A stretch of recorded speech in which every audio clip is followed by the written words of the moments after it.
हाँ, बहुत ज्यादा परेशान करते हैं। यहाँ जब से आई तब से ऐसा कर रहे हैं मुझे। मेरे को लग रहा है कि लड़की को कोई ले जा रहे हैं, ऐसा लग रहा है। माला भी नहीं बेच पाती, बहुत परेशान लोग करते हैं।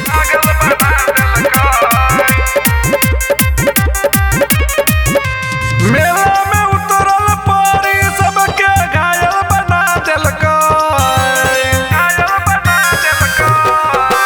मेला में उतरल पारी सबके घायल बना देलकै। जब से वायरल भेलै मोनालिसा,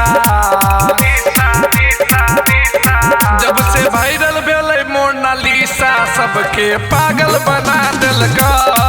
जब से वायरल भेलै मोनालिसा सबके पागल बना देलकै। मेला में उतरल पारी सबके घायल बना देलकै। मेला में उतरल पारी सबके घायल बना देलकै। जब से वायरल भेलै मोनालिसा,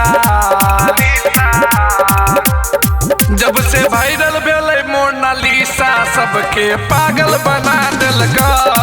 जब से वायरल भेलै मोनालिसा सबके पागल बना देलकै।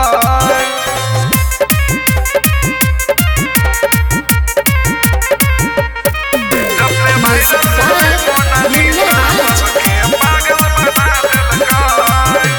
आँख ओकर नीला नीला लागै छै बेजोर रे, बॉलीवुड से कम नहीं दुनिया में सोर रे।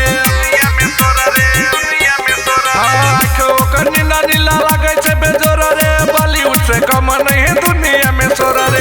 इंस्टा यूट्यूब फेसबुक पर ऊ चर्चा कमा लेलकै। इंस्टा यूट्यूब फेसबुक पर ऊ चर्चा कमा लेलकै। जब से वायरल भेलै मोनालिसा, जब से वायरल भेलै मोनालिसा सबके पागल बना देलकै। जब से वायरल भेलै मोनालिसा सबके पागल बना देलकै। Recording by Yadav Studio, Janakpur Dham, Nepal. जब से वायरल भेलै मोनालिसा सबके पागल बना देलकै। माला बेचाइल रही कुंभ के मेला में, पड़ गेलै पीछा सब पड़ल झमेला में।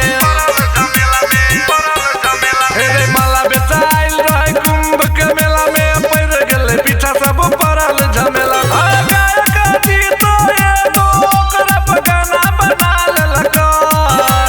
गायक जीतो एगो ओकरा पर गाना बना लेलकै। से वायरल भेलै मोनालिसा, जब से वायरल भेलै मोनालिसा सबके पागल बना देलकै। जब से वायरल